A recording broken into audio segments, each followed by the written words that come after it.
Bom, eu queria reiterar a alegria de tê-los todos aqui. Gostaria de, também em nome do presidente Fernando Henrique Cardoso, dizer que estamos muito satisfeitos de termos hoje uma reunião que reúne a ministra Marina Silva e o Ilan Goldfein. O presidente e eu, pessoalmente, temos uma grande admiração pela ministra Marina Silva, que é tão significativa que eu não preciso redizer mais nada.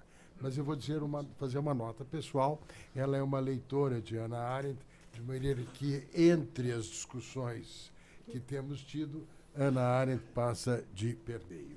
E o Ilan também foi uma expressão muito significativa de quem, no exercício dos seus conhecimentos, teve competência e qualidade de enfrentar grandes problemas como presidente do Banco Central, uma gestão admirável, e agora, no BID, pode levar adiante, no plano internacional, muito desta sua competência de traduzir teoria em ação. A Amazônia é o tema por excelência no âmbito internacional, não? E é por isso que também agradecemos hoje a representação da União Europeia no Brasil e de países que também se fizeram presentes hoje, como o Canadá, a Espanha, os Estados Unidos, Finlândia, França, Israel, Suécia, Suíça e Países Baixos, o que só mostra, vamos dizer assim, não apenas a relevância para a especificidade do que vai ser discutido, como também por um tema do maior significado na pauta internacional, que virou tema dos temas que está sendo sempre discutido, onde a Amazônia desempenha um foco muito grande. E conforme o Sérgio já me pautou e pautou a todo mundo, como ele gosta de fazer, nós vamos seguir a ordem anunciada. O Ilan fará uma primeira exposição, depois a ministra Marina, depois vamos encaminhar a discussão. Ilan. Tá, eu vou dividir aqui o microfone com o Sérgio Fausto. Bem pertinho, vou falar aqui. E olha que ele não fez uma análise de avaliação do impacto. Mas eu sou bom de risco. Bom, boa tarde a todos, é um prazer estar aqui, principalmente dividir esse espaço com a ministra Marina Silva, que o Celso Laffer já apresentou muito bem. Nós nos encontramos fora do Brasil, um prazer agora estar dentro do Brasil. O prazer meu estar num painel falando português com todo mundo, é uma mudança boa. Agradeço ao convite, Sérgio Fausto, que conhece de longa data, em vários fóruns, várias instituições que estamos juntos, e, claro, a admiração pelo professor Celso Laffer de toda a vida, e principalmente recentemente nossas conversas, inclusive antes de assumir o BID. Eu queria falar hoje de três assuntos. O que nós estamos vendo em termos do momento para a Amazônia? Por que parece ser um bom momento para o que a gente chama de aumentar nossas ambições, ou seja, fazer mais? Depois eu vou falar o que o BID já está fazendo. Ele está fazendo antes, inclusive, da minha chegada. O que já se organizou em termos financeiros, em termos de organizacionais, e exemplos do que já foi feito. E o último qual a ideia daqui para frente. Então, deixa eu começar falando por que agora. Primeiro, há um claro momento novo, tanto na região, quanto no resto do mundo, quanto a Amazônia. Há uma nova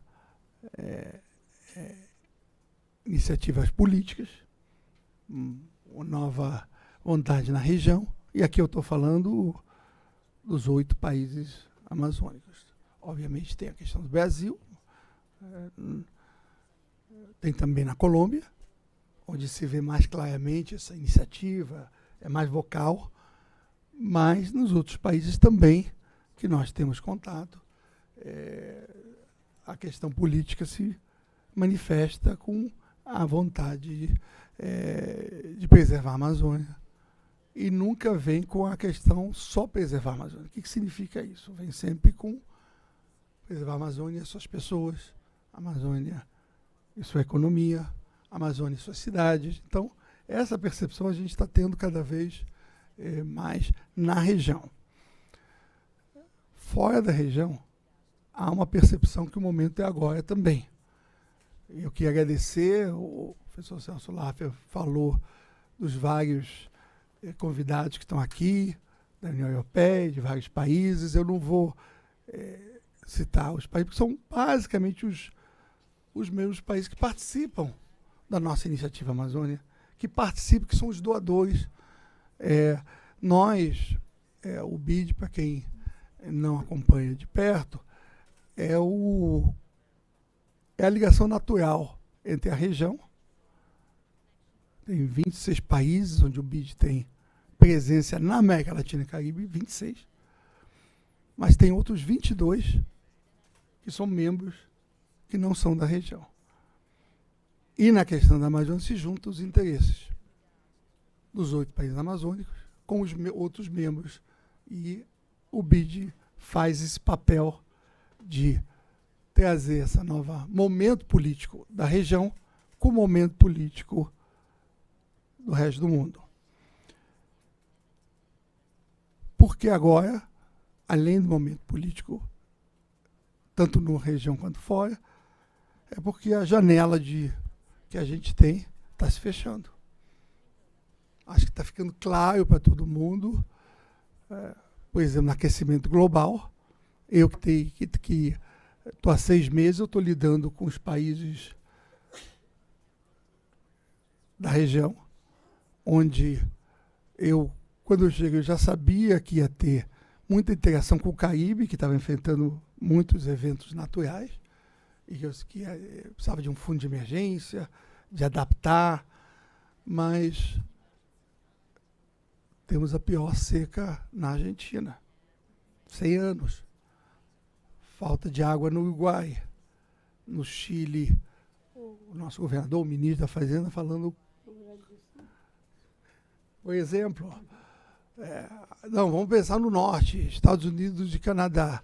Quem vive em Washington sofreu as queimadas vindo do Canadá, não conseguia respirar e pergunta o que a gente faz com os funcionários, deixa eles para casa. Não dá. Então, o aquecimento global chegou na região. Não é necessário mais, na conversa com qualquer autoridade, dizer da janela de oportunidade do que está se fechando. Então, momento político regional, momento político global, a janela que se fecha. E por que não temos uma nova administração no BID agora? A gente está querendo colocar e colocou a Amazônia como uma prioridade que se encaixa em várias áreas. Nós queremos trabalhar projetos regionais de vários países, onde a vantagem comparativa de um órgão internacional é trabalhar vários países e ajudar a essa integração. A Amazônia é claramente um projeto regional onde dá para avançar e precisa avançar.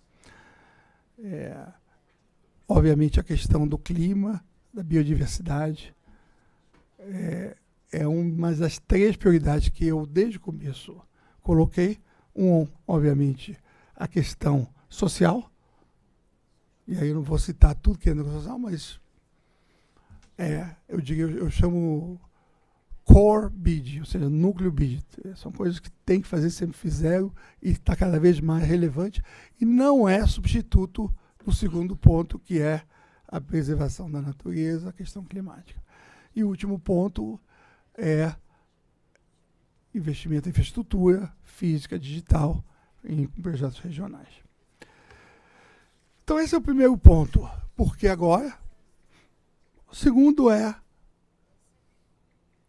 qual é o momento, o que a gente está, o que está acontecendo. Primeiro, o diagnóstico. Como vocês sabem, o território amazônico abriga 60 milhões de habitantes, 3 milhões de indígenas. A Amazônia ocupa 40% do território sul-americano, 63% da Amazônia se encontra no Brasil. A Amazônia fornece mais de 40% da água doce da América Latina. E a água é um outro capítulo importante. Teve na ONU falando da água, o BID lidera a questão da água, é um outro objetivo para os 2030. 40% dos habitantes da Amazônia estão abaixo da linha da pobreza e a maioria das cidades carece de acesso a serviços básicos. Temos, em termos da economia, que é algo que um banco de desenvolvimento tem que olhar, tem baixo nível de produtividade, muita informalidade, muitas atividades ilegais, perda e degradação generalizada dos bens e serviços do ecossistema. Tem que mudar. O BID tem uma iniciativa. Eu não sei se é falta de originalidade, o nome é Iniciativa Amazônia. Mas eu digo isso porque, no final da minha fala, vocês vão ver que tem várias iniciativas, talvez com nomes diferentes, mas tem várias. Inclusive com o mesmo nome, Iniciativa Amazônia. A gente acabou de ver na FAPESP, né? Iniciativa mais 10, não é isso?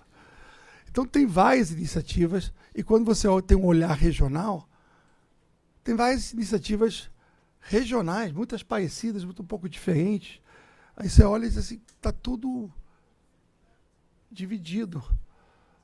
E o problema é que a gente não tem nem o tempo, nem a energia, nem os recursos de cada um fazer alguma coisa em 10 áreas. O nome do jogo agora é escala e velocidade.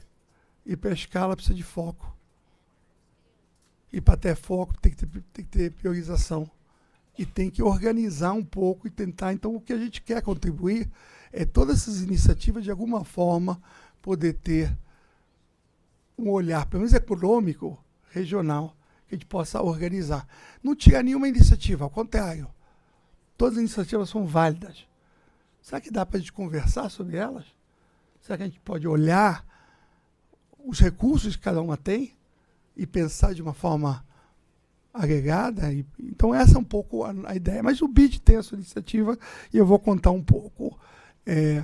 A iniciativa foi constituída, nós temos não só um braço de recursos que vieram de doadores, de novo, os nossos membros participaram, vieram, eu vou contar um pouco dos fundos, mas a ideia vieram para criar uma unidade. A gente tem uma unidade aqui, inclusive a Tatiana, uma brasileira, é a que lidera, teve um concurso e veio para o BID, e a ideia, obviamente, é ter uma visão holística, geral, onde você tem que cuidar das questões de cuidado, controle, monitoramento do clima, da biodiversidade, mas tem que cuidar das atividades econômicas alternativas. Você tem que cuidar das pessoas. Pessoas são as comunidades indígenas, as pessoas que vivem lá. Essa tem que estar no centro. O BID fala de infraestrutura, temos que pensar na infraestrutura lá também, não pode ser. E a gente, obviamente, tem que também pensar em trabalhar questões de gênero, diversidade, são coisas que o BID tem como áreas transversais. Então, a ideia é várias áreas, tem algumas iniciativas, como criar uma comissão consultiva com representantes desses grupos, tem parceria com a COICA, que já tem. Em termos financeiros, 3 fundos foram formados: o fundo de capital semente, ou seja, para ajudar, um fundo de bioeconomia, e alguns de vocês, eu sei que participam desse fundo, aqui tem alguns embaixadores cujos países participam desses fundos, um fundo de multidoadores, são vários doadores entrando. Final da história, eu vou contar em recursos, temos 430 milhões de recursos, e aí quem está acostumado a ver bilhões, fica estranhando milhões, mas há uma diferença entre milhões de grants, ou seja, de dinheiro, e bilhões, que são os recursos de empréstimos. Eu costumo dividir assim. Dinheiro de grant, de doações, é milhões. Empréstimos é bilhões. E as necessidades são trilhões. É mais ou menos como está dividido aqui a ordem de grandeza. Então, nós temos, obviamente, o fundo pode chegar a bilhão também. E várias iniciativas, a gente pode falar de vários deles, como cada um pode contribuir com as comunidades indígenas, vendendo tokens online. Tem uma parceria importante com alguns estados, o estado do Pará, onde você olha o controle, você olha o plano climático, você olha o business, você olha como é que você vai usar os instrumentos, que é um ponto importante que eu quero falar mais para frente. Nós temos iniciativa na Colômbia, que é desenvolver um plano de desmatamento com o governo colombiano. Enfim, tem vários projetos onde isso já existe. Então, a pergunta é, se esses projetos já existem, se essa iniciativa já existe, já tem recursos, por que pensar num novo programa? E é o programa regional, que seria um programa guarda-chuva.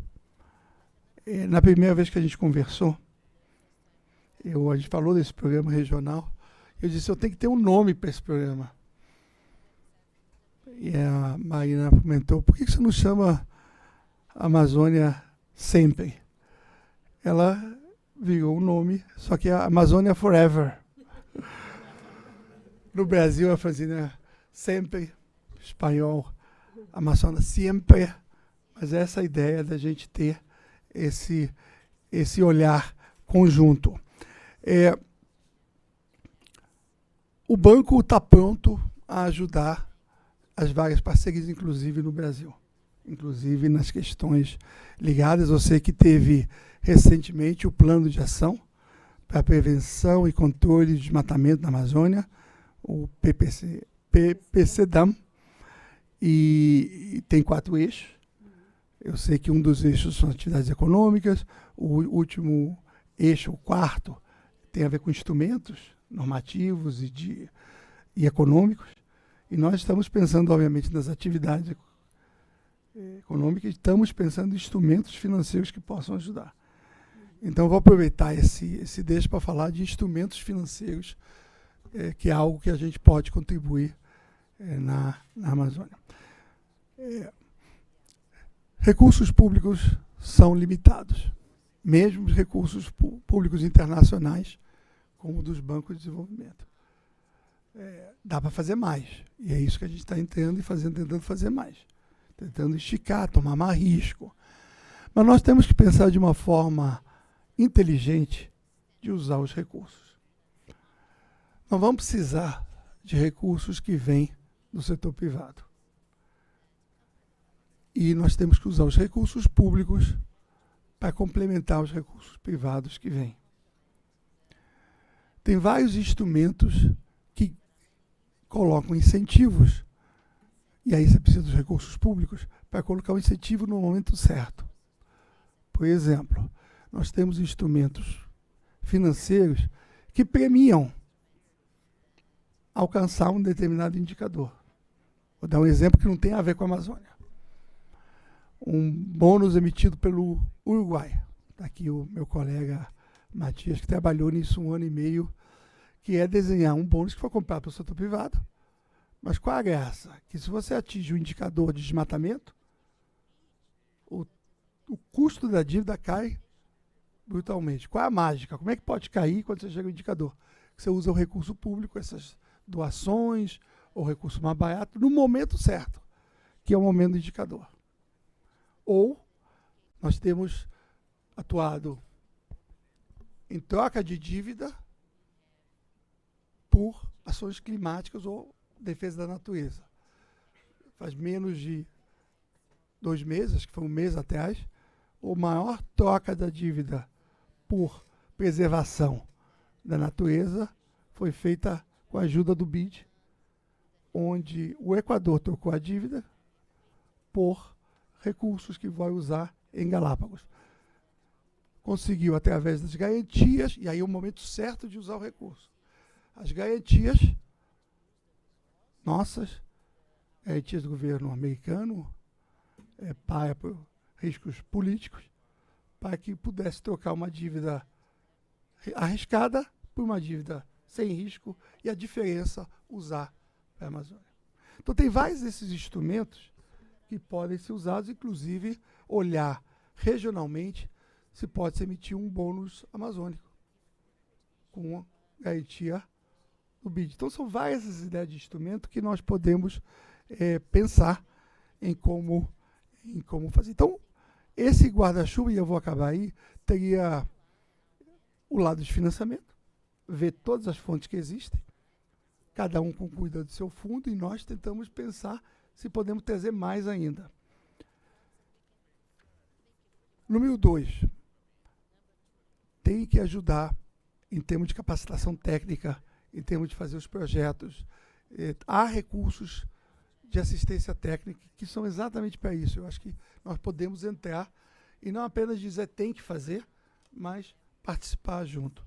E, finalmente, precisa ter um conhecimento, saber as iniciativas de cada um, saber o que deu certo, o que não deu certo, o que dá para fazer em conjunto. Então,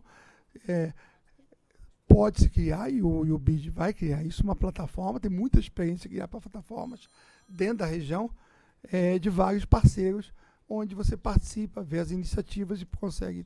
Então, para terminar, quero só concluir que a ideia não é substituir esforços, mas sim estabelecer diálogos de todos e aprender uns com os outros.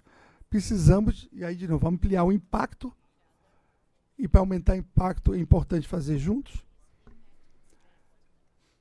A ideia é ser colaborativo e eficiente.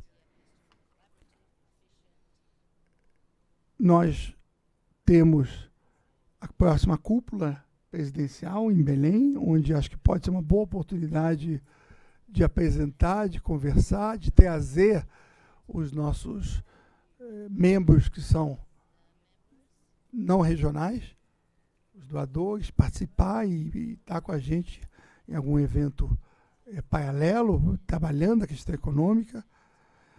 Nós tivemos uma boa conversa com todos na nossa reunião anual em Panamá, e amanhã vamos estar encontrando vários ministros da Fazenda para conversar exatamente sobre isso. O que podemos fazer em termos de recursos, em termos econômicos, para ajudar essa iniciativa dos presidentes que estão levando os ministros do meio ambiente da região, dando o guia e a gente ajudando na parte econômica. Então, é isso. Queria agradecer a oportunidade, realmente um prazer estar aqui.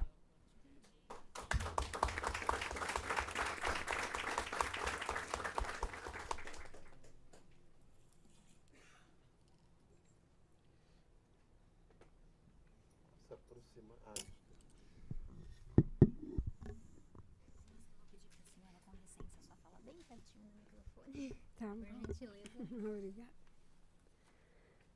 Boa tarde a todos, a todas.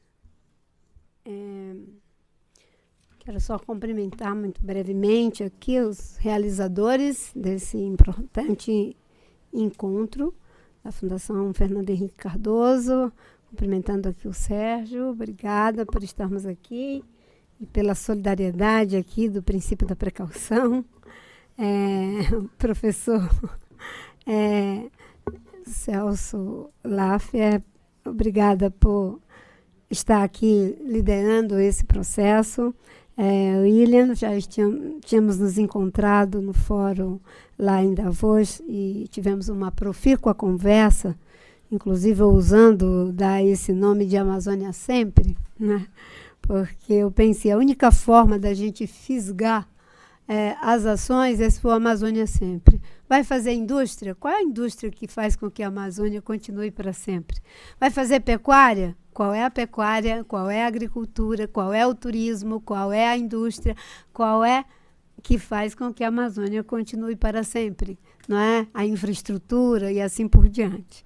Mas foi um exercício. E os países aqui, não é? Com todos os seus representantes, Canadá, Espanha, Estados Unidos, França, Suíça, Israel, Países Baixos, e, enfim, todos os parceiros que estão aqui. Eu queria cumprimentar toda a plateia aqui, todos os presentes, na pessoa da amiga Sueli, que foi presidente do IBAMA, Sueli Araújo, que me ajudou muito sempre, né? E durante a transição trouxe propostas muito relevantes. E o Joaquim Levy, que eu pude observar, está ali na plateia, e nos ajudou muito na concepção do Fundo Amazônia, porque naquela época não era tão fácil entender o que a gente estava propondo. E eu costumo arranjar, né, advocacies e pessoas muito competentes para, às vezes, traduzir, né, Vicente, aquilo que nem sempre a gente consegue traduzir. E o Joaquim foi essa pessoa que nos ajudou, a mim, o Capobianco e o Tasso Azevedo, naquele esforço. E o Fundo Amazônia talvez seja um dos instrumentos mais criativos de receber recursos para ações rápidas e com retorno muito importante, um fundo inovador que agora está recebendo aí o apoio de vários parceiros. Eu recebi aqui um tema bastante instigante, que foi iniciativas para uma Amazônia sustentável. E acho que o William já falou aqui do momento, da oportunidade, de por que fazer isso, porque temos esse portal, essa janela, o kairós desse tempo que a gente está vivendo e que talvez não exista outro. Mas eu queria colocar aqui algumas questões. Para a gente pensar iniciativas que levem a Amazônia se tornar sustentável, é fundamental que a gente possa pensar um pouco, né? O que de fato nós estamos abordando, qual é a especificidade. E isso precisa estar dentro de uma quadratura que ajude a que todos esses esforços da comunidade científica, da sociedade civil, das comunidades locais, do setor financeiro, da iniciativa privada, da parceria internacional, possam convergir para resultados que, de fato, sejam significativos, sejam substantivos. E isso tem a ver com a ação de governo. Eu ouço muito as pessoas dizendo, para fazer investimento é preciso que a gente tenha segurança jurídica, que a gente tenha segurança para os investimentos. E o setor público ele ajuda nessa segurança. Por isso que desde o primeiro governo do presidente Lula, quando eu fui ministra, nós já pensamos uma quadratura que ajudasse a organizar essa segurança para as grandes transformações rumo ao modelo de desenvolvimento que seja sustentável, não só para a Amazônia, mas para todos os biomas brasileiros, não só para o Brasil, mas para todos os países da Amazônia. E eu diria que o desafio hoje com o problema da mudança do clima, o desafio hoje com a perda de biodiversidade, a desertificação, as consequências de tudo isso já à nossa porta, não é? O grande desafio é de a gente poder estabelecer uma boa quadratura. E aí nós pensamos, o que seria isso? Seria ter uma política ambiental que primeiro primasse pelo controle e a participação da sociedade. Numa democracia é impossível você fazer política para as pessoas. Você tem que fazer a política com as pessoas, com os empresários, com a comunidade científica, com as diferentes forças políticas, porque não vai ser só um partido, não vai ser só um grupo que vai ficar ad infinito no governo. E fazer isso com os investidores, com o setor financeiro, é fazer com, não é fazer para. E isso ajuda, porque a inteligência de muitos é incomparavelmente superior do que a inteligência de poucos. Dá trabalho, mas é assim que as coisas acontecem de forma mais duradoura. Uma questão que, às vezes, é difícil de entender, quando a gente fala de fortalecer o Sistema Nacional de Meio Ambiente. Aí lá se vem o pessoal do comando e controle. não é apenas comando e controle, e essa consciência eu tenho desde sempre. Nós não vamos proteger a Amazônia, o Cerrado, a Caatinga, o Pantanal, os Campos Sulinos, apenas com o IBAMA, com a Polícia Federal, e isso é válido para o Brasil, mas também para a Colômbia, para a Venezuela, para o Peru, para a Bolívia, para todos os países que partilham a Amazônia, falando aqui de um esforço comum. Mas se nós não temos um sistema nacional de meio ambiente estruturado, capaz de tirar aquilo que não pode ser, que não é, dificilmente a gente consegue estabelecer o que é certo. É muito difícil concorrer com os ilegais. Eu pude verificar pessoas muito bem intencionadas, competentes e muito determinadas em fazer manejo florestal na Amazônia. Essas pessoas adquiriram áreas, essas pessoas buscaram conhecimento técnico, essas pessoas fizeram um esforço muito grande para fazer tudo muito bonitinho. E, de repente, elas viram seus investimentos concorrendo com quem estava tirando madeira ilegal dentro das terras indígenas, dentro das unidades de conservação, dentro de terras públicas, sem tecnologia, sem inovação, sem pagar os encargos trabalhistas, sem absolutamente nada. Impossível. Teve pessoas que até entregaram. Olha quem está ali também. Cissa, eu enxergo pouco. Vi você aqui agora, foi minha secretária de biodiversidade, uma grande parceira. E eu, quando fui ministra, nós apostamos muito nessa diretriz de fortalecer o Sistema Nacional de Meio Ambiente. E eu me lembro que fizemos 725 operações da Polícia Federal com o IBAMA, prendemos fizemos 25 grandes operações da Polícia Federal e do IBAMA e prendemos 725 pessoas, dentre elas 125 funcionários do próprio IBAMA. Porque muita gente saía do estado do Pará, do estado do Mato Grosso, de outras regiões, onde tinha madeira sendo explorada de forma seletiva, criminosa, e iam fazer achaque aos certificados. Porque um explorador de floresta que tem uma concessão e tem uma certificação do FSC, se ele recebe uma multa, se ele é penalizado, ele perde a certificação. Então, essas pessoas deixavam de fiscalizar os criminosos e iam tentar fazer chantagem com pessoas que estavam fazendo tudo absolutamente certo. Sem tirar, sem limpar, isso não tem investimento que se sustente. Porque, de um lado, você tem pessoas com boa intenção, investimento, setor público, todos agindo, mas existe uma parte, não é pequena, que resiste a toda mudança e faz de tudo para inviabilizar os caminhos corretos. A diretriz de desenvolvimento sustentável, ela é uma realidade que se impõe como uma necessidade econômica, uma necessidade política, um imperativo ético para o mundo, mas, sobretudo, para a nossa região. Porque aqui ainda é possível fazer diferente. Acho que a nossa região ela tem algo em torno, um pouco mais, de 600 milhões de habitantes. Esses 600 milhões de habitantes, um vasto território, não é? Com recursos minerais em abundância, recursos hídricos, terras férteis, recursos madeireiros, biodiversidade, só pensando nos recursos naturais, uma imensa diversidade cultural, uma base tecnológica razoavelmente boa que a gente pode trocar, mas nós temos imensas riquezas que sequer ainda flor explorada, e o Brasil é detentor de 20% da biodiversidade, 12% da água doce, com a maior quantidade de área agricultável, com insolação. Raquel Biderman ali, eu estou vendo aos poucos, né? Uma das maiores áreas de insolação do planeta, com chuva em abundância. Nós somos uma potência para os grandes desafios de suprimento da humanidade, né?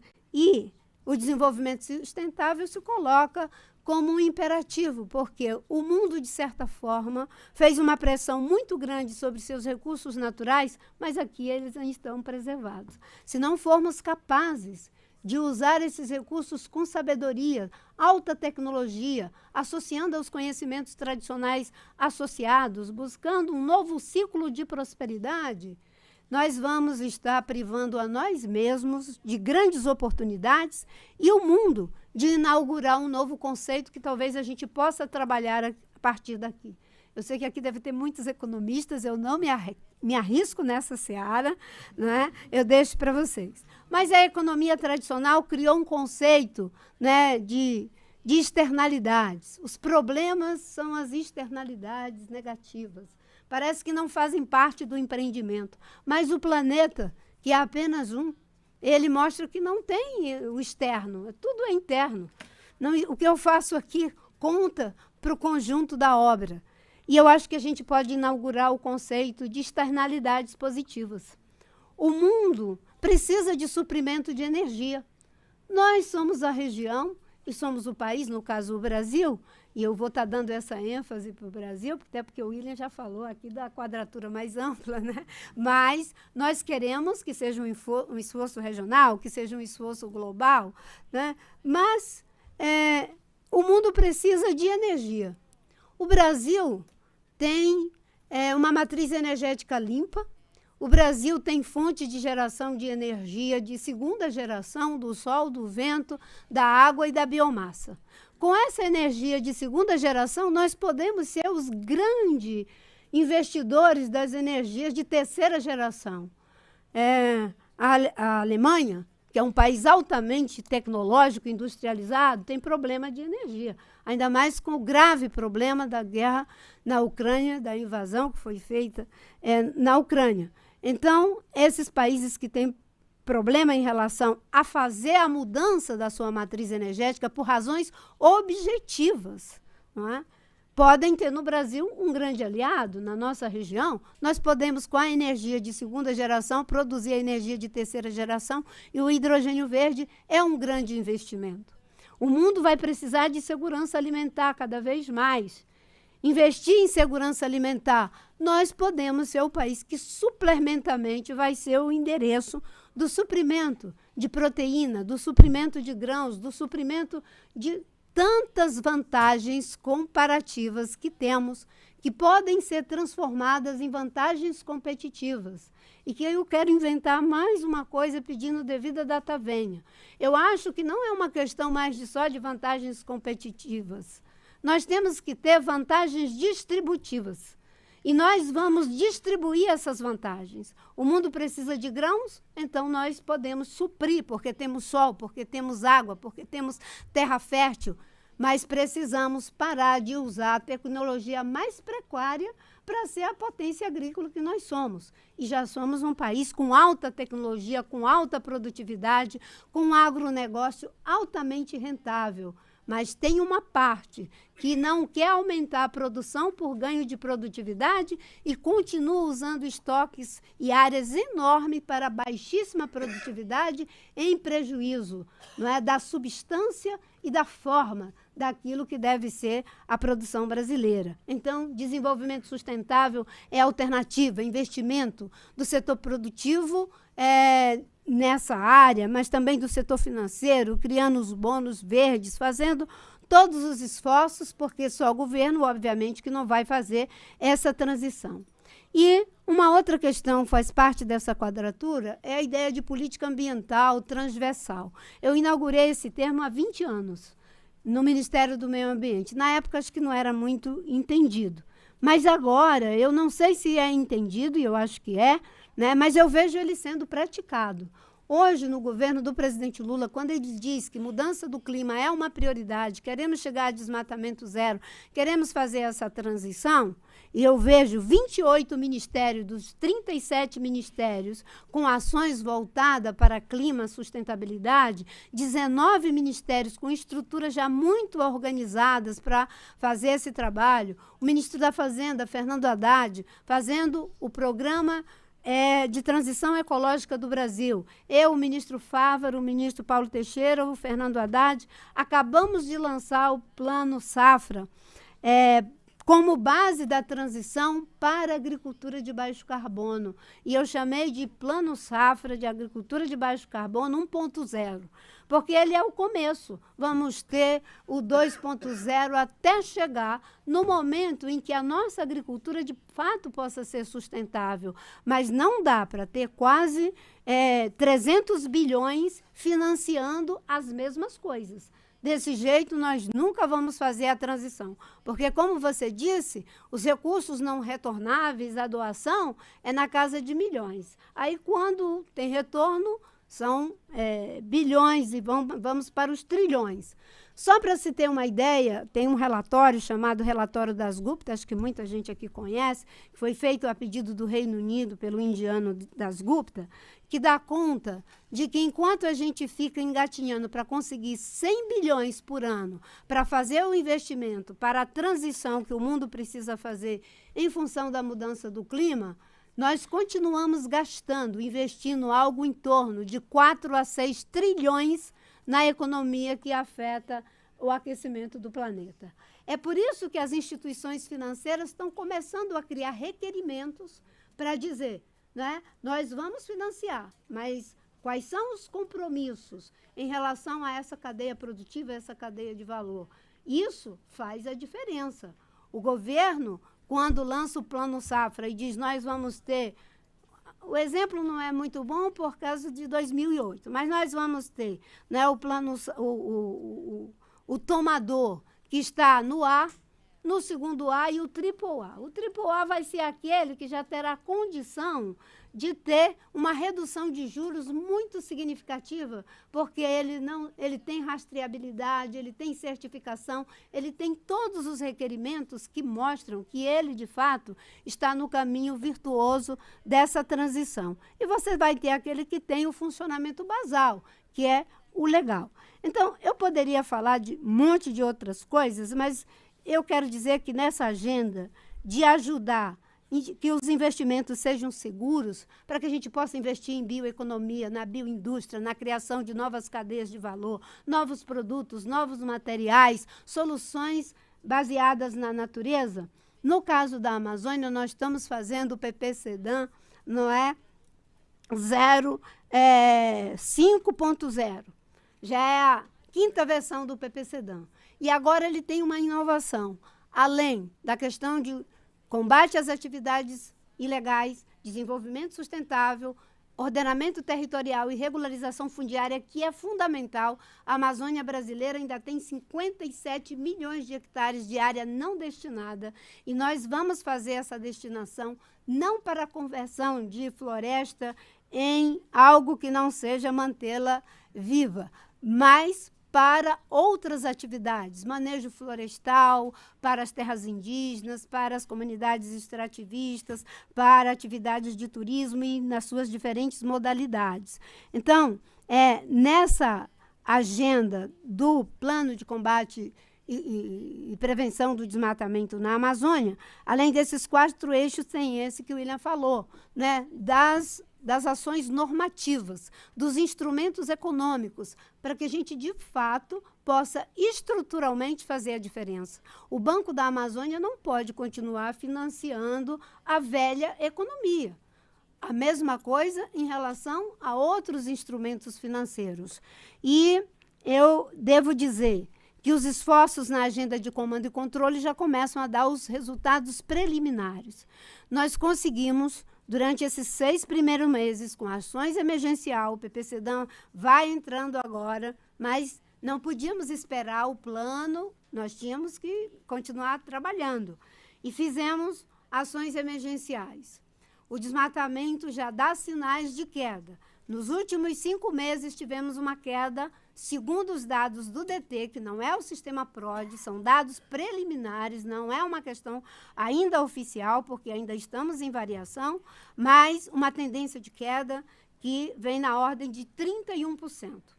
Nós vamos ter, em breve, os novos dados do DT e tudo indica que poderemos ter uma inflexão ainda um pouquinho maior.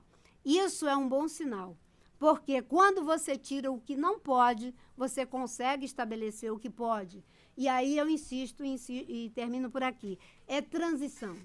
não se consegue tornar uma região, um país, ninguém sustentável da noite para o dia. Infelizmente, nós estamos atrasados nessa transição, temos que acelerar, e aí temos que ter, sim, um portfólio, é infraestrutura para o desenvolvimento sustentável, a agricultura de baixo carbono, e para isso precisa ter um olhar prospectivo. Sem um olhar prospectivo, a gente não chega a lugar nenhum. Nós não podemos ficar onde a bola está, eu estou falando isso faz 20 anos. Nós já éramos para estar lá na frente. Infelizmente, não estamos como gostaríamos de estar. Nós voltamos para o mapa da fome, nós nos transformamos em um páreo ambiental. Nós éramos o país que tinha reduzido o desmatamento em 83% por quase uma década. Nós éramos o país que tínhamos saído do mapa da fome. Nós éramos o país que, de 2003 a 2008, foi responsável por 80% das áreas protegidas no mundo, a maior contribuição para a redução de perda de biodiversidade. Parece muito? Não é muito.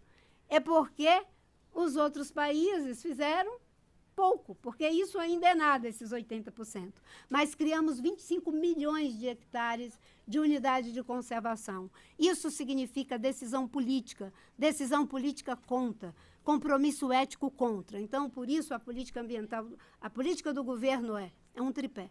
Combate à desigualdade, que é a agenda histórica do presidente Lula, fortalecimento da democracia, que é a agenda de todos nós, e com sustentabilidade. Né? Esse é o tripé da política do desafio que o Brasil precisa viver. E eu me somo a esses esforços, como ministra do Meio Ambiente pela 3ª vez. Eu entrei pela 1ª vez naquele ministério, me dá até um frio na coluna agora. Com 45 anos, com 45 hidrelétricas paralisadas, o presidente dizendo que queria fazer a transposição mais complicada da história dessa república, o licenciamento mais difícil de toda a história do Brasil até hoje, a transposição do São Francisco. Isso só foi possível desde Dom Pedro II, que se tentava fazer. Só foi possível porque foi feito com critério, com competência, com compromisso ético, com transparência. Todas as ações que se entrou na justiça foram derrubadas uma a uma. Agora, quando a gente vem com os atalhos custam caro. Isso se chama insegurança jurídica. Em vez de fazer o termo de referência certo, fazer o investimento certo, você chega com o atalho. E depois diz, não, mas o IBAMA não deu a licença, não sei quem não fez, não sei quem não aconteceu. Quando a gente faz da forma correta, as coisas acontecem. E eu tenho muita alegria de estar aqui com os senhores, né, na fundação do meu querido amigo, presidente Fernando Henrique Cardoso. Quando eu cheguei no Congresso Nacional, com, aí um pouco mais nova, 35 anos, na época, a senadora mais jovem do Brasil, a primeira viagem que ele fez para a Amazônia, ele me convidou, junto com a doutora Ruth. E aí foi uma ciumeira danada, como leva a senadora de oposição, não é? E eu me senti muito à vontade, porque a doutora Ruth foi uma pessoa muito especial na minha vida. A viagem que foi feita com o Serra, com a doutora Ruth e com os investidores, pessoal lá do Banco Central e todo mundo, para Chicago, que não é fácil o debate ali, né? A Universidade de Chicago, com todo o data venha, né? Aí a doutora Ruth disse, olha, nós vamos fazer o debate para os investidores, mas nós vamos levar a Marina e o Marco Aurélio Garcia para fazer o contraponto. E o meu pessoal, na época do PT, mas Marina, você vai na comitiva do Fernando Henrique? Eu vou.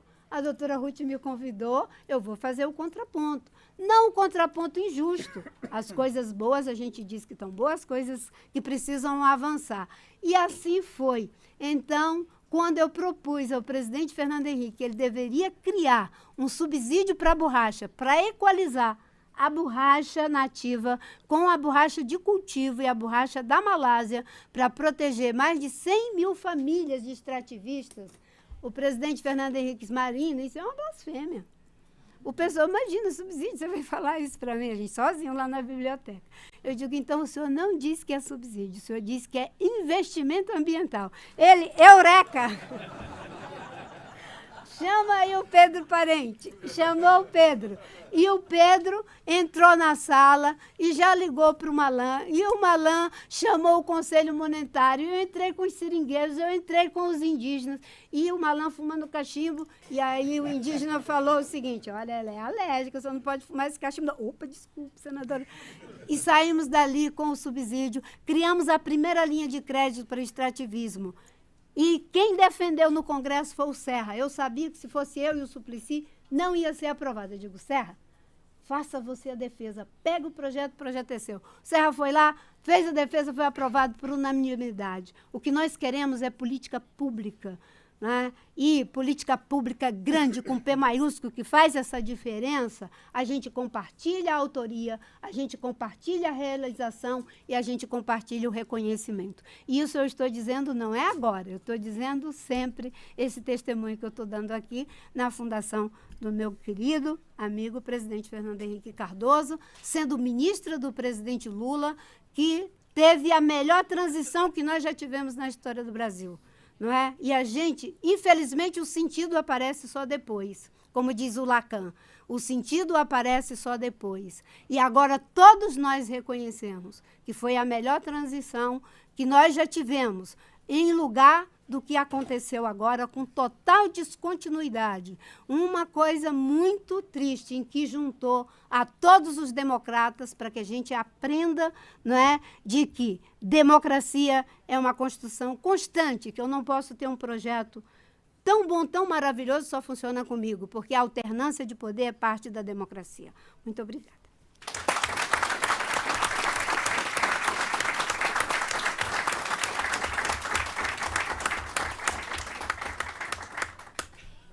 Celso, eu sugiro que você faça a primeira pergunta. Há já várias perguntas aqui, mas, obviamente, você tem a prerrogativa da primeira pergunta. Bom, eu penso sempre, naturalmente, nas dimensões diplomáticas. E no capítulo das dimensões diplomáticas, eu penso no Tratado da Cooperação Amazônica. Ele existe, ele teve desde o início uma preocupação ambiental, ele é um foro útil para levar adiante tudo aquilo que nós hoje conversamos.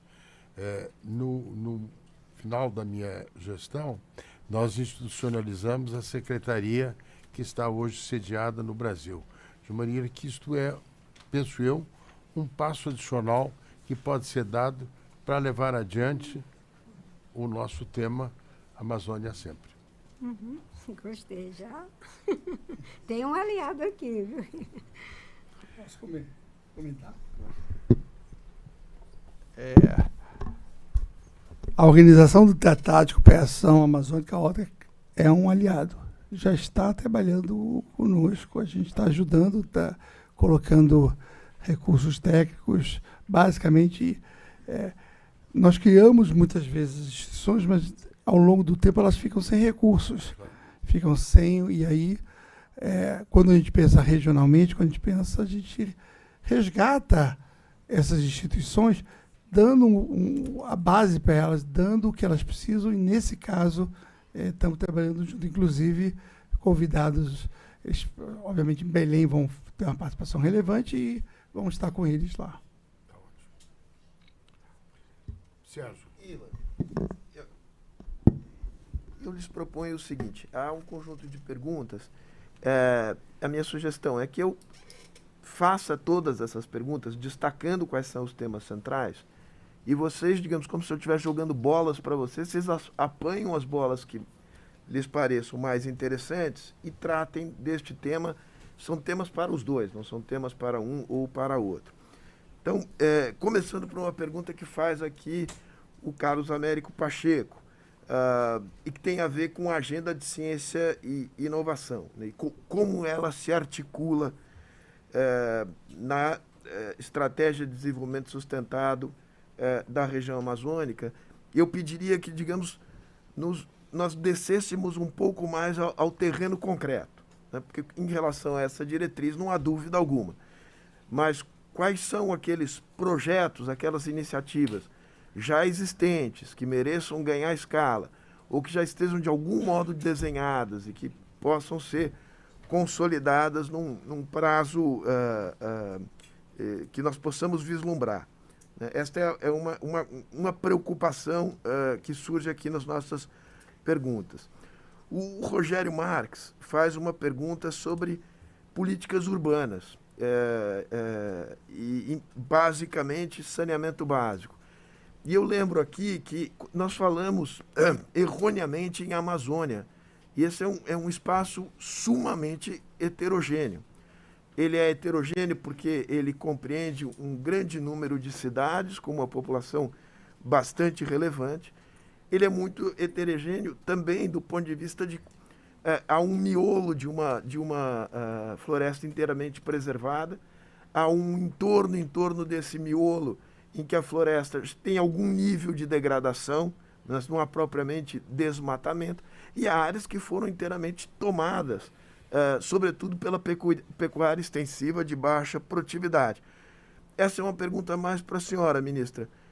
Olhando essa heterogeneidade, se a senhora poderia mencionar para cada uma delas uma iniciativa que pudesse, digamos, enfrentar os desafios respectivos.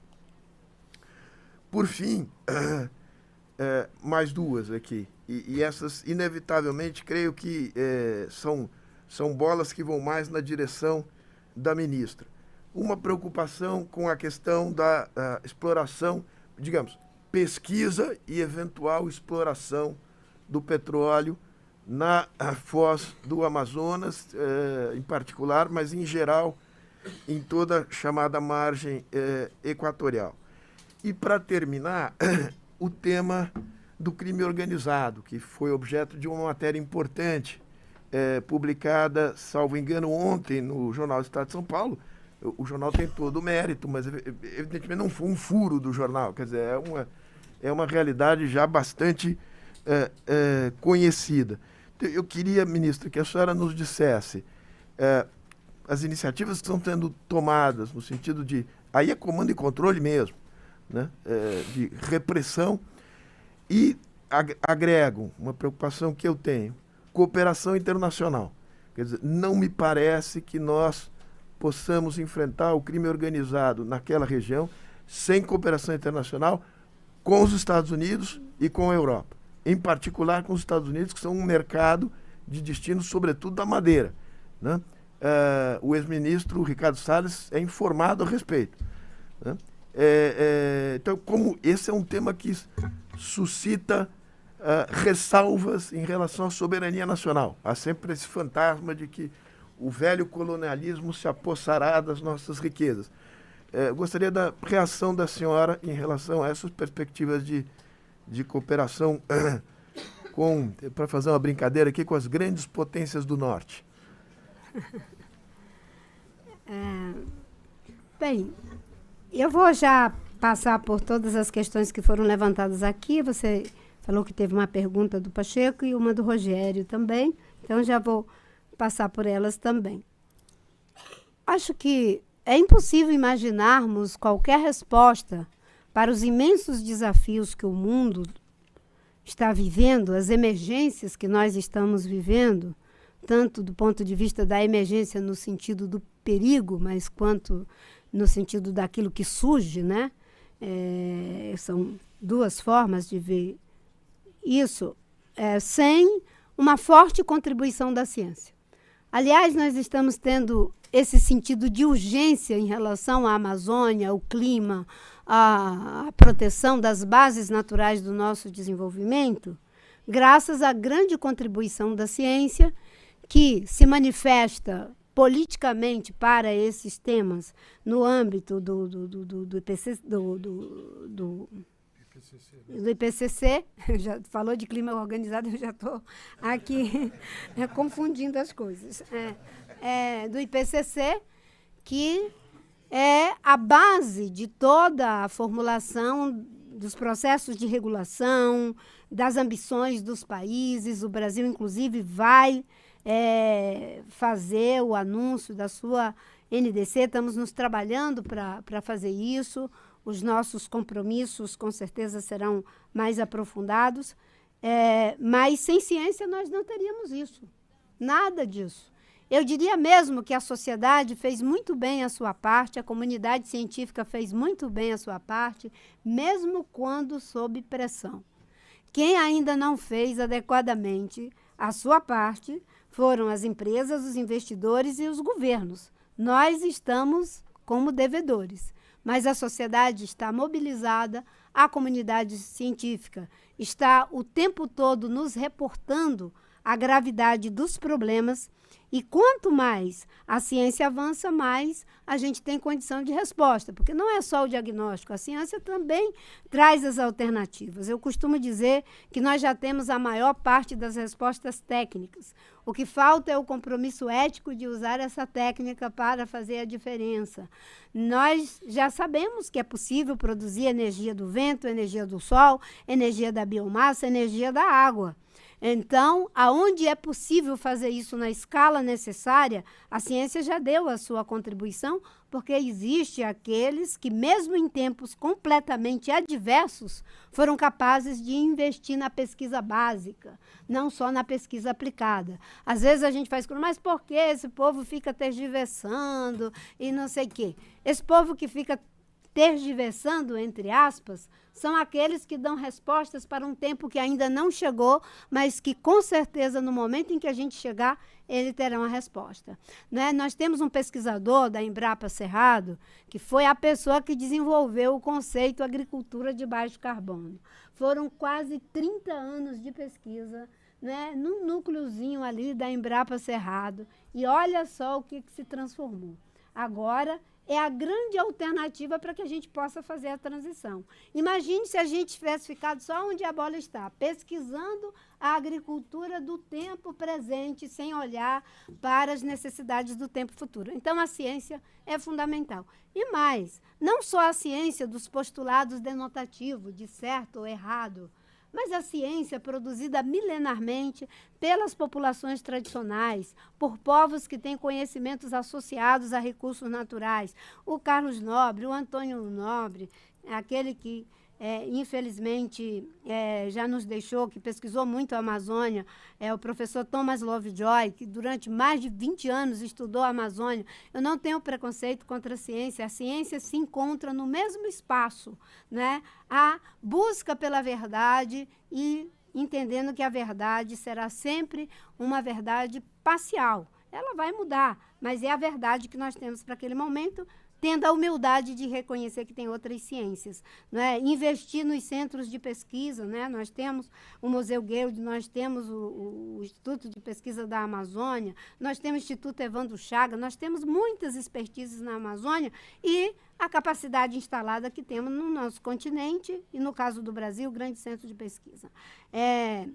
O Rogério falou sobre saneamento básico, enfim, aí nós temos especialistas, sabemos que isso é fundamental para a saúde, para o meio ambiente, é fundamental, inclusive, para a aprendizagem das nossas crianças. Né? A gente tem uma perda, algo em torno de 9% a 11% na capacidade de aprendizagem das crianças que não têm acesso a saneamento básico, porque elas são muito mais suscetíveis a febre, diarreia, e uma criança, numa fase ainda tenra, se ela é acometida dessas doenças, ela passa a ter um prejuízo, seja em termos da própria estrutura da criança, seja em função da perda da aula, de poder se desenvolver no tempo oportuno. Mas, infelizmente, ainda não investimos até agora, mas isso é uma prioridade do governo do presidente Lula e dos instrumentos normativos que estamos criando e aperfeiçoando. Né? A maior parte das pessoas na Amazônia, por exemplo, não tem saneamento básico, considerando que a maior parte da população, 70%, às vezes, está na cidade. Se não fizermos a diferença ali, não estamos falando de desenvolvimento sustentável também para elas. A Amazônia, as várias realidades da Amazônia. Né? A gente, né, que conhece sabe que tem uma área que foi convertida, que foi destruída, né? Tem uma área que sofreu um processo de degradação. Você olha, a floresta ainda está ali, mas houve corte seletivo de madeira, houve processo de incêndio, houve uma série de empobrecimento dessa floresta e a questão, né, das áreas que ainda são maciços florestais. esses maciços florestais não podem mais ser destinados, né, para atividades econômicas que vá transformar a floresta em terra nua. Então, nós temos política assim. Por exemplo, quando pensa as áreas que foram degradadas, nós temos uma iniciativa no Ministério, mas o governo está trabalhando como um todo, de fazer as concessões para a recuperação de área degradada. Nós fazemos concessões florestais, seja para produtos madeireiros ou não madeireiros. Mas agora nós estamos fazendo, já fizemos a primeira aqui na Mata Atlântica, para áreas degradadas, para que possam os investidores ganharem essas concessões por 30, 40 anos, fazer a recuperação e vender os créditos de carbono, poder fazer adensamento com espécies que sejam rentáveis, mesmo que sejam espécies nativas, para que a gente gere emprego, para que a gente gere renda e a gente recupere essas áreas. Isso áreas que podem ser manejadas. As áreas que devem ser de preservação permanente, aí você tem que recuperar mesmo com espécie nativa. E temos políticas para cada uma delas. Na questão, né, das florestas, o governo anterior, por exemplo, fez concessão de 300 mil hectares de floresta para as concessões públicas. Nós vamos fazer só nesse ano 1 milhão de hectares. 300 mil hectares foi os 4 anos do governo anterior. Nós vamos fazer 1 milhão para gerar emprego, para gerar renda. O governo tem um programa que é em parceria com a iniciativa privada, e nesse caso, em vez da iniciativa privada adquirir área para poder fazer reflorestamento, as concessões já ajudam nesse caminho.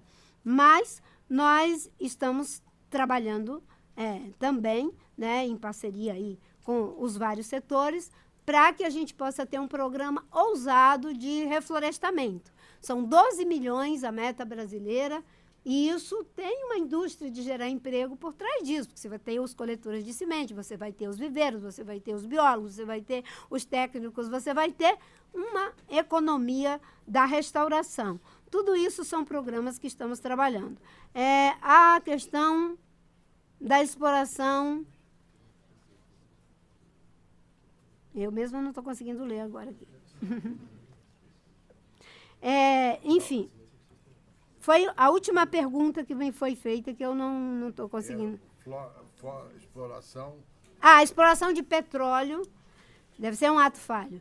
Na margem equatorial.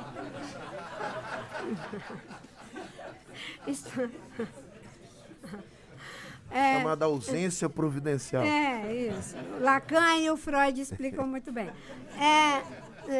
Exploração de petróleo na margem equatorial. Eu sempre digo que o processo de licenciamento ele não deve ser nem dificultado nem facilitado. É um processo técnico, certo? O que aconteceu? Os técnicos do IBAMA, com o pedido que havia sido feito, não é? No caso, pelo empreendedor, que passou a ser a Petrobras, mas antes foi com uma empresa privada, para a perfuração de um poço, julgou insuficiente tudo que estava ali apresentado como sendo as alternativas de mitigação ou mesmo até de um acidente que pudesse acontecer, que estava insuficiente numa área tão sensível e disse não para essa licença. Isso é muito natural no processo de licenciamento. O empreendedor tem todo o direito de apresentar novos estudos, apresentar novamente o projeto, que será igualmente analisado pelos técnicos e que irão responder sobre esse processo.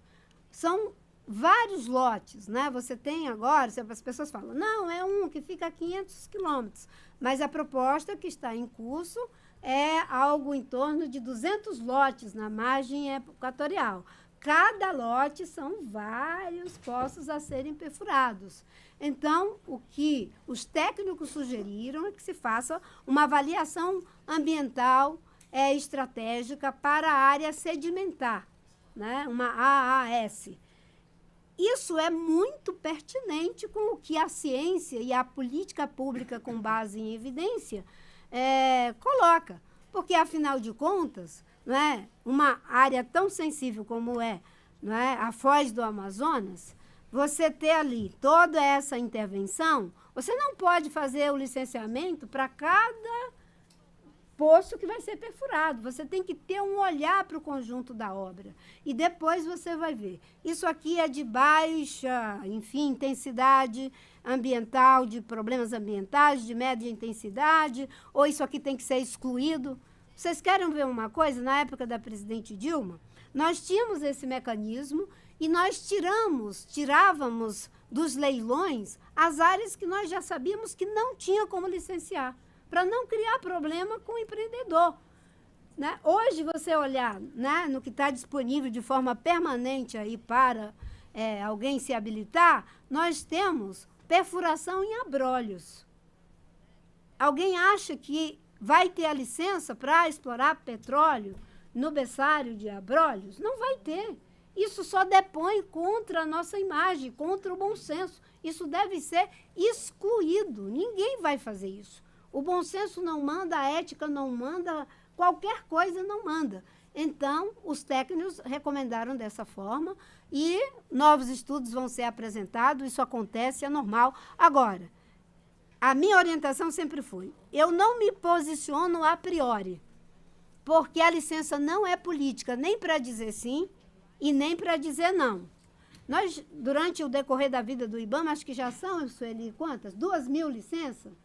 Se as 2.000 licenças foram técnicas, não pode ser uma que foi negada que é ideológica. Correto? Então, são processos técnicos que são observados. Eu tenho aqui o exemplo de Belo Monte, que tem a ver com o princípio da precaução. Durante a minha gestão, nós mandamos para estudos, porque tinha ali um problema que não fechava. E quem for analisar Belo Monte vê que a equação não fechou. Então, licença faz parte do empreendimento e a equação tem que fechar. A viabilidade não é só econômica, a viabilidade não é só ambiental, ela é social e cultural. Né? A curva do Xingu, tudo que está acontecendo com os povos indígenas em relação a Belo Monte é algo que precisa ser visto. O índice de violência, tudo o que aconteceu envolvido ali naquela equação. Né? Tem um provérbio que diz que sábios são os que aprendem com os erros dos outros. Agora, a gente não tem o direito de não aprender com os nossos próprios erros. Então, essa é a minha posição. Não me manifesto dizendo, sou a favor, sou contra. Não, os técnicos estão olhando e vão dar o seu veredito. Num governo republicano, o que acontece? Você não vai dizer para a pessoa da Anvisa que se cloroquina não funciona para Covid, a Anvisa é obrigada a dizer que funciona, certo? É assim que deve ser. E é assim que devemos agir. Tem tensão, tem problema, mas eu acho que já concluí iniciativa na Amazônia. Tá, Amazônia sempre estamos de acordo. Adorei. Adorei, a gente está de acordo. Deixa eu responder algumas na área de ciência e inovação, cidade, saneamento e crime organizado. Eu passei do crime organizado. Desculpa, volta. Eu falo demais, mas o problema é que, de fato, hoje é diferente. Há 20 anos atrás, não era fácil. Muito difícil tudo que a gente passou para conseguir aqueles resultados. Mas hoje há uma complexidade incomparavelmente maior. Além da exportação dessas organizações criminosas que estão na região, nós temos organizações criminosas endógenas. Alguém já viu falar do bonde dos 13, um monte de outros processos difíceis de se lidar com eles. A gente não detectou nenhum, segundo os dados do satélite divulgados pela Polícia Federal recentemente, nenhuma nova intervenção de garimpo, de desflorestamento para garimpo, nesses últimos 30 dias. Mas tem uma remanescência de garimpo ligado ao crime organizado. Foi até feito um decreto recente do presidente para uma nova fase. Não é fácil, isso envolve persistência, trabalho do Estado, parceria entre o governo federal, o governo estadual e muita inteligência. e alternativa para a população não ser refém. Se não tiver alternativa, fica muito difícil, inclusive para uma juventude que cada vez mais vai sendo tragada, não é, por esses recrutamentos criminosos e que se constitui em algo muito perigoso. Bom, vou só complementar. Eu queria começar respondendo a questão da ciência e inovação. Eu acho que uma premissa para isso é trabalhar em qualquer área, inclusive aqui, com evidência, com dados. Pode parecer óbvio isso, que todos nós devemos aprender e fazer até qualquer olhando a evidência e dados, mas muitas vezes nós temos os dados, muitas vezes não temos, e muitas vezes nós temos as evidências, mas não é tão claro que a gente usa as evidências para as políticas que a gente quer. Eu vou dar um exemplo que eu tenho falado desde que eu entrei no BID. Há um viés de a gente falar em recursos, quantidade de dinheiros. Assim, o que você está fazendo em Manaus? Estou emprestando 2 bilhões. E o que você está fazendo com segurança pública? Tem um fundo de 1 bilhão. E quando você vai olhar, a gente tem uma quantidade de dinheiros, mas com muito pouca ênfase no resultado final, no impacto. É claro que quando tem vários indicadores em várias áreas, é mais fácil falar numa unidade de conta, e longe de mim, está no meu passado, não falar em unidade de conta. Mas tem que mudar essa lógica, tem que olhar muito mais o que de fato você está mudando. Quantas pessoas você está mudando as vidas, quantos saneamento, quantas pessoas têm direito a saneamento. Isso, para começar a ideia de ciência, a ciência não existe se a gente não dá ênfase, que hoje eu acho que não estamos dando o suficiente a olhar os dados, os indicadores que você está fazendo. Então, isso para começar. Em termos da ciência e inovação, eu quero falar disso para depois terminar também com isso. Inovação, você precisa capacidade de tomar risco, de fazer coisas que podem não dar certo. E eu acho que somos nós que devemos tomar esse risco, de alguma forma, porque são esses riscos que geram externalidades positivas. Você inova e, de fato, você consegue mudar a capacidade de gerir a política pública que você não tinha pensado. Então, acho que isso... Agora, tem umas questões específicas. Nossa, você está dizendo instituições multilaterais. Multilaterais. O setor público, de uma forma geral. Mas dessa vez, eu estava pensando em bancos de desenvolvimento, instituições multilaterais, onde você, de fato, pode tomar esse risco, e eu acho que é onde você deveria ter. A gente tem no caso, o BID Lab, que é o braço de inovação do BID, que ele entra, inclusive, na Amazônia, tem várias iniciativas. Eu posso dar alguns exemplos, mas eu queria me concentrar nesse caso, na Amazônia sempre, que como a gente está querendo trabalhar em vários níveis, não só controle e monitoramento, não só financiar isso, mas na questão da inovação, nós estamos criando uma rede de institutos de pesquisa da Amazônia, que, aliás, eu gostaria de convidar para participar, onde agora em Letícia, porque Letícia é uma reunião preparatória para Belém, nós vamos trabalhar com os institutos de pesquisa sobre essa questão, como é que eles podem ajudar. Agora, tecnologia tem várias, por exemplo, tem um mapa 360. É um mapa que a gente está criando com grid para vendo cada pedacinho da Amazônia, o que tem exatamente, quais são as iniciativas que tem, como é que estão funcionando. Isso dá um trabalho enorme, tem que ter parceiro, Google, ter setor privado que está entrando com a gente, para a gente ter. Isso é uma ferramenta inacreditável se você puder usar bem feito. Isso é uma contribuição, digamos, para essa questão regional. Sem falar na conectividade, tem outra área de conectividade, que é não deixar nenhum lugar não ter capacidade da digitalização entrar. Então, eu acho que ciência e inovação, de fato, é fundamental, inclusive aqui. de novo, tudo tem que ter vários aspectos. Cidades, não dá para deixar a cidade de fora. Quem olhou o censo de ontem viu que Manaus cresceu muito. As cidades médias da Amazônia cresceram. A população não cresceu tanto.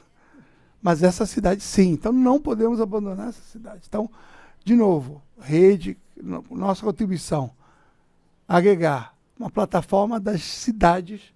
Nós estamos colocando as cidades juntas e elas vão estar com a gente. Isso é um outro esforço. Crime organizado. O BID é um dos poucos que tem uma unidade de segurança. Em geral, os bancos públicos, segurança é em outro lugar. Não é nos bancos públicos. Talvez porque a gente lida com a América Latina. Talvez, né? Eu sempre digo, não é porque alguém inventou, porque se não inventasse, alguém teria que inventar.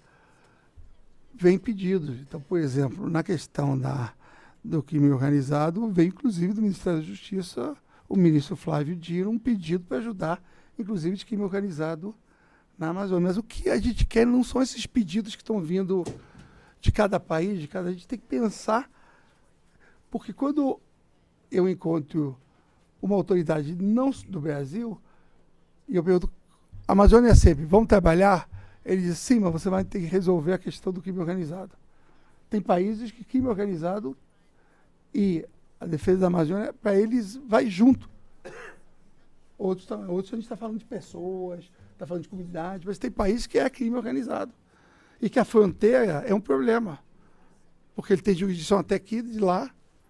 Então, não vou também citar, mas acho que ficou óbvio de quem eu estou falando. Então, acho que a questão do crime organizado não pode ser ignorada.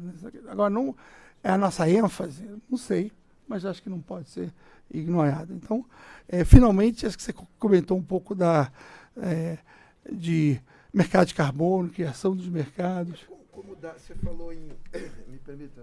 Sim, claro. E aqui eu aproveito para engatar numa pergunta que o Marcelo Brito nos fez, que é essa questão, digamos, o nosso problema na Amazônia não é de oferta, mas de demanda e acesso a mercado, infra, logística, governança. Como dar escala a algumas vocações regionais? Então, para dar um tema muito concreto, questão da viabilidade socioeconômica do extrativismo, né, e do processamento de produtos tipicamente amazônicos. Vira, mexe, qual é o exemplo que surge? Açaí. Qual outro? É mais ou menos como no setor industrial, você começa a falar quem é que faz exportação de alta tecnologia. The usual suspects, exatamente. Né? Então, como é que você dá escala? É possível dar escala extrativista? Tem um bom estudo feito pelo Pedro Mota Veiga e pela Sandra Rios no Sindes.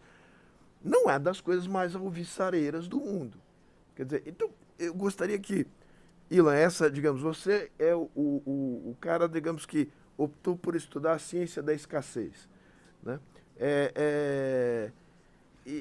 Eu faço economia. É isso.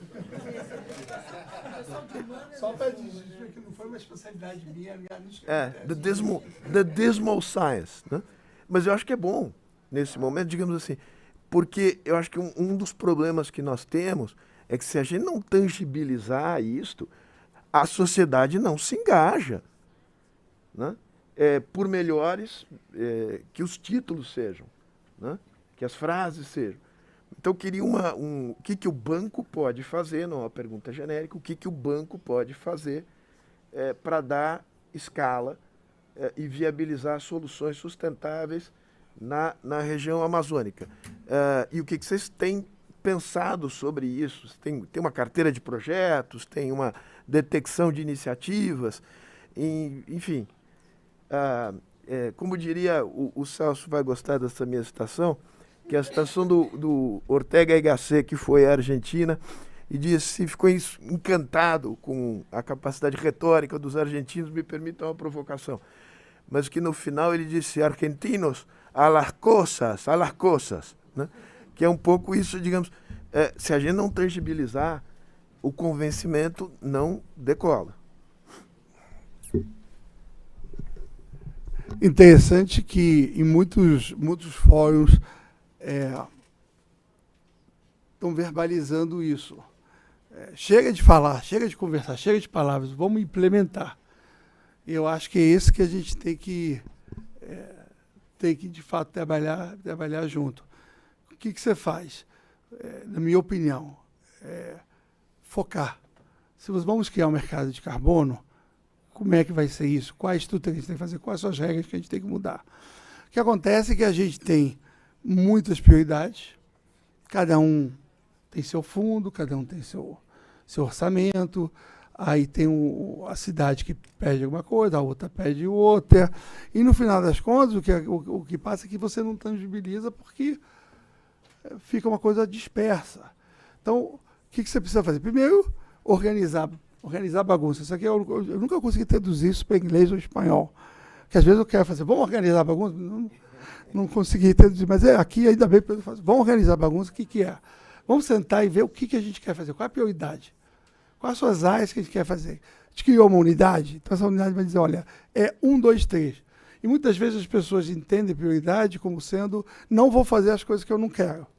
Não, a prioridade é das coisas que nós gostaríamos de fazer, tem algumas que a gente quer fazer menos do que outras, porque senão nós não vamos mudar e achar os espaços onde, de fato, você vai gerar um mercado, ou você vai gerar... Então, essas são digamos, onde a gente gostaria de ir. Tem algumas iniciativas, que eu falei várias delas aqui, onde a gente está querendo entrar e quer entrar de uma forma assim. Agora, não dá para entrar em controle e monitoramento e esquecer as pessoas. Não dá para entrar sem esquecer a economia, ou seja, essa small science, porque para trazer as pessoas para além do... Tem que encontrar sua subsistência, o que vão fazer. Então, de fato, é isso que tem que trabalhar no banco. É isso. Ministra, a senhora aceita essa respeitosa provocação que eu fiz aqui? Aceito. Eu gosto dessa provocação da gente apresentar coisas concretas, né? Eu fui vereadora, deputada, senadora. E eu falava muito todas essas coisas e terminava de falar e as pessoas diziam, sim, senadora, e de concreto mesmo.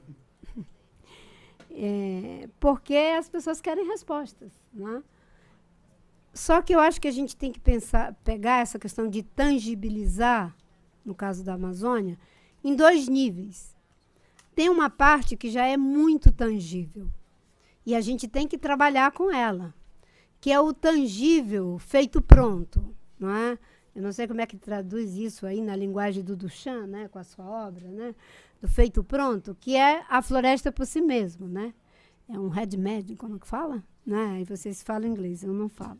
Falam seringalês. Então. Acho que é o ready-made. Isso. Né? Tem o feito pronto do Duchamp, que é a própria floresta. E isso é muito tangível.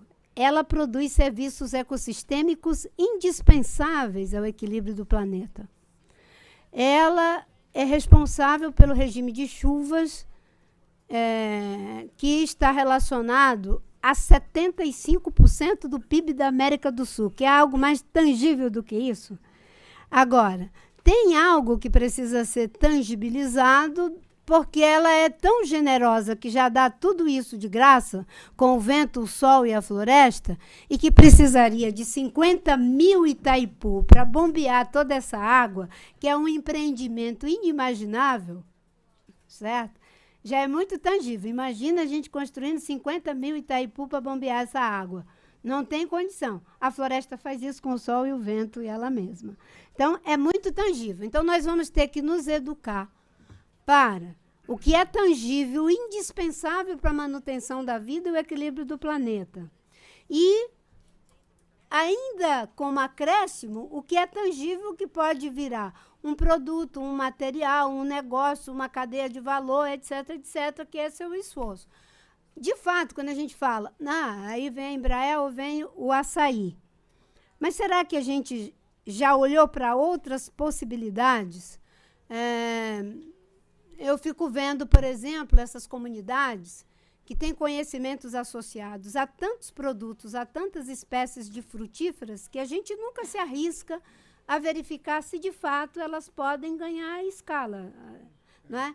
Nós, que vem da tecnologia, vem da inovação, mas, pelo menos, elas já estão identificadas. Nós podemos pensar, a própria floresta, em pé, dizem os especialistas, ela é muito mais rentável do que a gente destruí-la para criar uma cabeça de gado por hectare. Vamos pegar só nas fibras, nas oleaginosas, nas madeiras.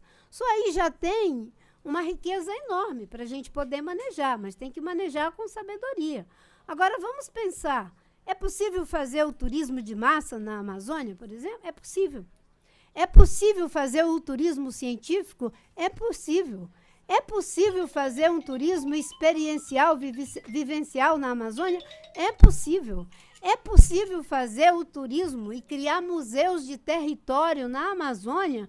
É possível. A Amazônia tem muitas possibilidades de gerar riqueza e isso é muito tangível, né? Ela tem uma beleza pictórica, ela tem uma beleza acústica, ela tem uma beleza imagética, é uma explosão de coisas.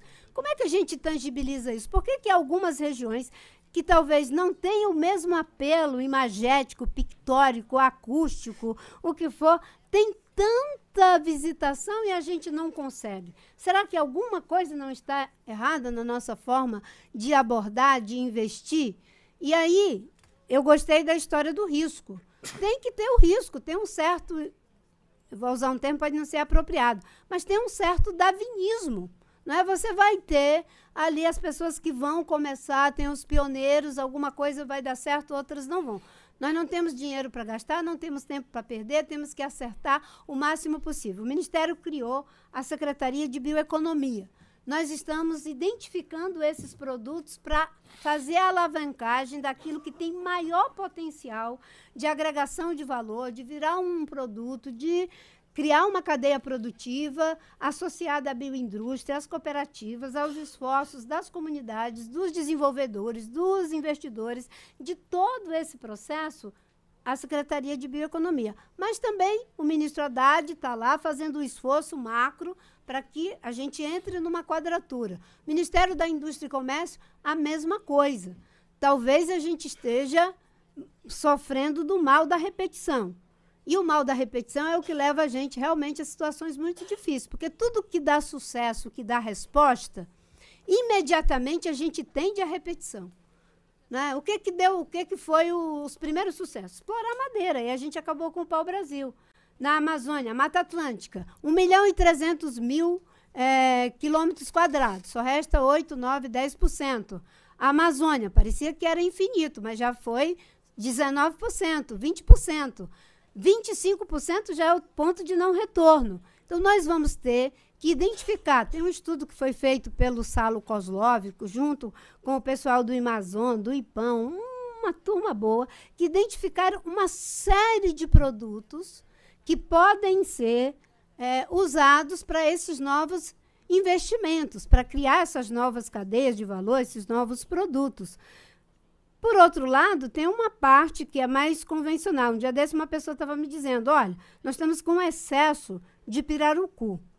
E a gente não tem o mercado. Será que tem alguma coisa errada com o pirarucu? É um dos peixes mais gostosos que eu já vi, certo? Por que a gente não consegue? As pessoas estão criando, cultivando, manejo de lagos, não é? O nosso bacalhau de água doce, e a gente não consegue fazer com que isso vire um apelo. Acho que o Peru nos ensina muitas coisas. Eles conseguiram fazer da culinária peruana, não é? Algo que é atrativo, que movimenta o turismo, que faz com que a gente se sinta, digamos assim, motivados a conhecer. Por que a gente não faz a mesma coisa?